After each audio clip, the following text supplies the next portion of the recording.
Olá, mais uma vez, alunos de Química Inorgânica Teórica. E aí, sofreram muito com a primeira parte de ligações químicas? Tenho certeza que não, hein? Revisão pura, facinha. Vamos lá, vamos adiante. Então, a primeira teoria química quântica, né? Então, que teve a quântica aplicada à ligação química e não só à estrutura atômica a ser proposta, então, foi desenvolvida por quem? Por quem? Linus Pauling. Ele mesmo, do diagrama. Esse povo fazia uns negócios legais, cara. Gostava muito, na minha época, de ler a respeito da vida deles, do trabalho deles. É uma leitura legal. Quem quiser algumas indicações, posso passar. E então, o que ele propôs, né, que a interação dos átomos, à medida que eles se aproximam, fosse estudada através de funções de onda, através de funções matemáticas. Não bastasse a gente não conseguir fazer o negócio direito para um elétron e um próton, no máximo, agora a gente vai juntar essas coisas fazendo ligação química. Vai dar certo? Bom, certo dá. O negócio é que a parte matemática fica difícil. Não, vocês não vão ter que aprender isso, fiquem calmos, vocês só precisam entender, tá bom? Mas basicamente é o que sempre foi. O ligante deve ter um par de elétrons livre, o metal tem que ter um orbital vazio de energia adequada, né? De possibilidade de energia adequada para que esse par de elétrons seja transferido ou compartilhado com esse metal. Tudo bem? A teoria permite então determinar quais são os orbitais do metal que serão utilizados na ligação. Assim, então, a gente pode deduzir a forma e a estabilidade daquele complexo, daquela ligação que está sendo formada. Essa teoria ficou conhecida como teoria da ligação de valência. Por quê? Porque ela usa só os elétrons da camada de valência para poder realizar os cálculos que eram necessários. O Linus Pauling deu uma roubada. E exatamente por causa disso, ela apresenta duas grandes limitações. Ela não oferece uma explicação para os espectros eletrônicos e as suas cores, e também não explica por que as propriedades magnéticas variam com a temperatura. Por quê? Porque está relacionado com a parte mais interna, né, da distribuição dos elétrons no átomo. Não funciona muito bem, mas ajuda no desenvolvimento da ideia, né, até que a gente chegue na teoria atual. Foi um passo muito grande aplicar a teoria quântica nas ligações químicas. Foi bem legal, para falar a verdade. A molécula de hidrogênio, então, ela pode ser explicada de uma forma bem legal, né? Então, você agora, usando a forma do orbital atômico, né, que a gente sabe que não é uma esfera, mas é uma camadazinha aqui de densidade, de probabilidade de encontrar o elétron, o que a gente faz? A gente matematicamente vai aproximando essas duas regiões até que elas se sobrepõem de uma tal forma que a repulsão eletrônica e a atração dos prótons desse núcleo para os elétrons desse outro átomo entrem em equilíbrio, certo? E aí, então, isso é o que a gente passa a chamar de ligação química dentro da teoria da ligação de valência. Existe, então, uma região que a gente chama de região de superposição das funções matemáticas que a gente conhece como orbitais. Aqui, por exemplo, eu tenho o átomo de hidrogênio se ligando ao átomo de cloro. É um orbital do tipo 1s se ligando a um orbital do tipo 3p. Eu tenho um elétron aqui, e eles vão fazer a ligação química aqui. Vejam que aqui eu tenho a sobreposição, né, a superposição dos orbitais 3p de um átomo de cloro com outro átomo de cloro. Então, a gente consegue agora observar com mais riqueza de detalhes. Né? Vejam que da teoria de Lewis, né, da descrição de Lewis, passando pela teoria da repulsão dos pares de elétron na camada de valência, chegando agora na ligação de valência, a gente começa a enxergar a ligação química de uma forma completamente diferente, né? A gente começa a entender que tem muito mais por trás da ligação química do que só um par de elétrons sendo compartilhado. Na verdade, a gente tem regiões no espaço onde existe uma densidade de probabilidade de encontrar o elétron. E aí, se a gente decide colocar o desenhinho, lá da distribuição dos números quânticos, a gente vê que tem um spin para cima, um spin para baixo, ainda por cima, dentro dessa região de densidade, de probabilidade de encontrar o elétron. E se a gente olhar aqui nesse degradê de cores, né, meninos, vocês têm que aprender sim o que é degradê, tá? Isso serve para muita coisa, essa palavra é muito legal. Degradê, eu imagino que vocês já sabem que essa cor indo ficando mais forte, né, ou mais fraca, dependendo do ponto de vista. Então, esse degradê de cores está relacionado com a densidade de probabilidade de encontrar o elétron naquela região. Veja que aqui é mais forte, então eu tenho maior densidade de probabilidade de encontrar esse par de elétrons nessa região. Isso não quer dizer que ele não possa estar aqui em algum momento, mas ele tende a passar mais tempo aqui. Tudo bem? Então, ainda dentro da teoria da ligação de valência, aquela explicação da aproximação, né, dos orbitais, tá aqui, ó. Se aqui eu tenho a distância entre os átomos de hidrogênio, aqui eu tenho a energia envolvida no processo. Então, vejam que eu tenho, numa distância muito grande, os átomos separados, eu venho aproximando, aí, à medida que eu vou aproximando, essa energia vai diminuindo, certo? Por que ela vai diminuir? Porque o estado fundamental não é o estado de menor energia, inclusive para ligação química, certo? A ligação química só vai acontecer se ela for energeticamente favorável. E o que é energeticamente favorável? É ela ser menor, é ela ser cada vez mais negativa, tudo bem? Então, eu vou aproximando esses dois átomos até que eu começo a ter a sobreposição das nuvens eletrônicas, né, das densidades de probabilidade aqui, até que eu chego num máximo de aproximação, onde a repulsão entre os núcleos e a repulsão entre os elétrons dessas nuvens eletrônicas começa a ficar muito grande, e aqui, então, eu tenho meu mínimo de energia, que é onde eu digo, aqui aconteceu efetivamente a ligação química.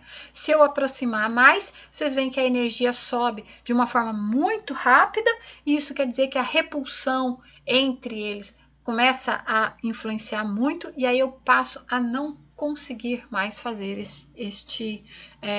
essa aproximação. Vejam que, de novo, essa linha nunca toca esse eixo. Eu nunca chego numa distância zero, porque eu não consigo colocar um núcleo em cima do outro, certo?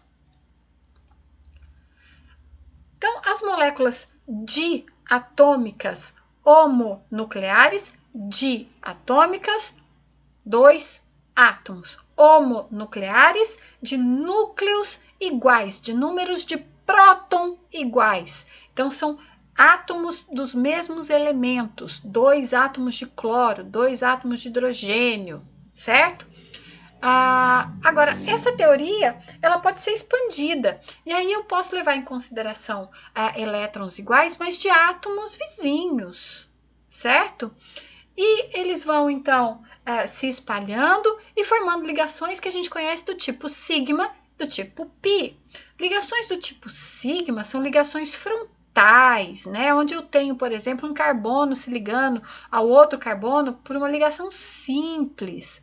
Se eu tenho uma ligação dupla acontecendo, além daquele orbital PX que está aqui combinando com outro lóbulo do outro orbital PX do outro carbono, eu vou ter os orbitais do tipo PZ também se ligando. E aí, quando eu faço a união dessas funções matemáticas aqui, eu tenho uma região de densidade, de probabilidade de encontrar o elétron que tem um formato completamente diferente. Imagina se eu for ligar, então, um átomo de carbono num orbital de um átomo que tenha orbitais D vazio, ou orbitais F. Professor, eu preciso saber isso. Não, calma, vocês precisam saber que existe. Os químicos precisam saber como são essas regiões. Os engenheiros precisam só saber que elas existem, tá bom? Então, para moléculas poliatômicas, por exemplo, né, aqui átomo de oxigênio, os 2 átomos de hidrogênio, poliatômicas, então mais de 2 no nosso caso, né? As ligações sigmas formadas por emparelhamentos de spin dos elétrons vazios de simetria apropriada. Por que eles têm que ter simetria apropriada? O que quer dizer simetria? Simetria quer dizer, né, quando a gente fala a palavra simetria, a primeira coisa que vem na cabeça da gente é o espelho. Por quê? Porque o espelho reflete e dá a maior distância que eu tenho entre aquelas duas imagens especulares, né, entre aquelas duas imagens possíveis. Então, se eu colocar um espelho aqui, eu tenho uma simetria. E além dessa simetria, eu tenho a simetria dos spins, dos elétrons também. E aí, então, eu tenho que as ligações sigma passam a ser mais bem explicadas, né, dentro das moléculas por conta dessa simetria que eu consigo ver na função de onda. Certo? E a gente também tem como explicar a excitação dos elétrons através da ligação de valência. A promoção eletrônica ou excitação de um elétron para um orbital de maior energia durante a formação de uma ligação química é possível. Isso explica várias ligações químicas que teoricamente não teriam explicação se a gente usasse só as teorias anteriores. Ocorre então se o resultado final produzir ligações químicas mais fortes em maior número e com menor energia global da molécula.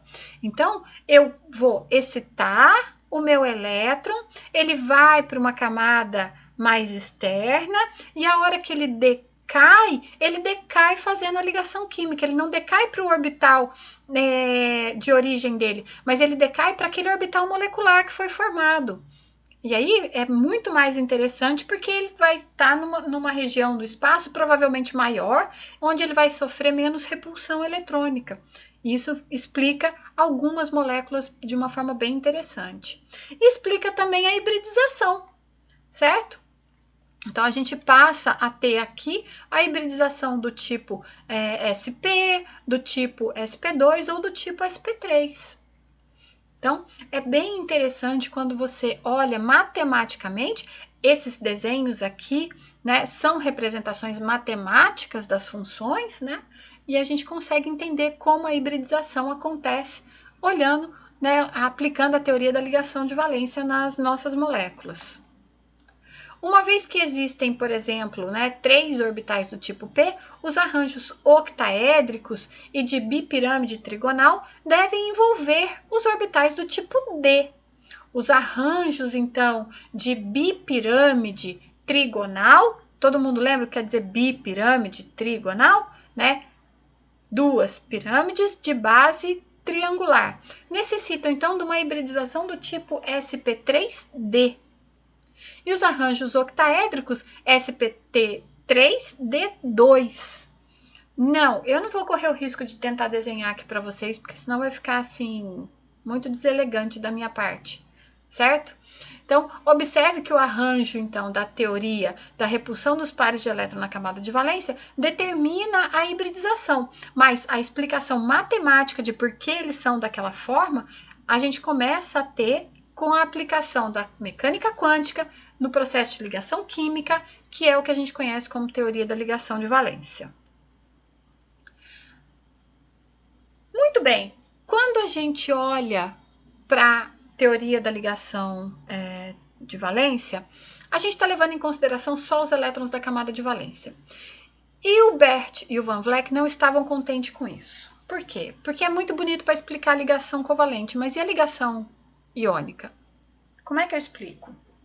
A atração entre o metal central e o ligante, ela é puramente eletrostática quando eu penso na teoria do campo cristalino. A teoria do campo cristalino, então, tem de diferente da teoria da ligação de valência, que eu vou considerar todas as ligações como puramente eletrostáticas. É tudo ligação iônica. vou considerar aquele par de elétrons sendo colocado dentro de um dipolo. Não podem ser consideradas, então, como atração íon-íon. Quer dizer, elas são consideradas, então, como atração íon-íon. As atrações íon-dipolo, então, podem ser trabalhadas como ligações químicas aqui dentro. Então, vejam que ele vai explicar as ligações iônicas que antes não tinham explicação. E ele vai aplicar a mecânica quântica aqui também. Mas vai ter uma falha muito grande. Ela explica muito bem os espectros e as propriedades magnéticas, mas ela desconsidera totalmente as ligações covalentes. Quando a gente pensa, então, nas ligações covalentes, a gente cria uma teoria que é diametralmente oposta à teoria do campo cristalino, que é a teoria do campo ligante. Nessa teoria, ao contrário da teoria do campo cristalino, onde tudo é considerado ligação iônica, aqui tudo é considerado como ligação covalente. De novo, elas são excludentes. Como é que eu vou tratar a ligação, por exemplo, de transferência de elétron do sódio para o cloro como uma ligação covalente? Como é que eu vou considerar a ligação carbono-carbono como uma ligação iônica? Então, essas teorias elas falham quando pensam só em uma das duas possibilidades. Para resolver essa questão, a gente vai entrar então no que a gente conhece hoje como teoria do orbital molecular. A teoria do orbital molecular é a teoria mais avançada que a gente tem, é a teoria que mais se usa hoje para poder explicar tudo dentro da química inorgânica e, por consequência, dentro da química orgânica também, tá? Espero que vocês estejam resolvendo as listas de exercício, espero que vocês estejam fazendo os resumos. Isso é muito importante, porque é nessa hora, na hora que vocês fazem o resumo, na hora que vocês resolvem a lista de exercício, que vocês estão fixando o conteúdo e que vão aparecer as dúvidas de vocês. Lembrem-se, a gente vai ter aula não presencial, né? A gente vai ter aula que a gente chama agora de aulas síncronas, né? Aulas que a gente vai estar no mesmo lugar ao mesmo tempo, mas de forma virtual. A gente vai ter a nossa aula lá no Meet, né? Eu vou passar o código para vocês sempre lá pelo Google Classroom. Então, por favor, fiquem atentos. Mas já fiquem sabendo que vai ser sempre no último dia que a gente teria aula, se fosse aula convencional, e no horário da aula convencional. Tudo bem? Espero vocês lá então. Um abraço.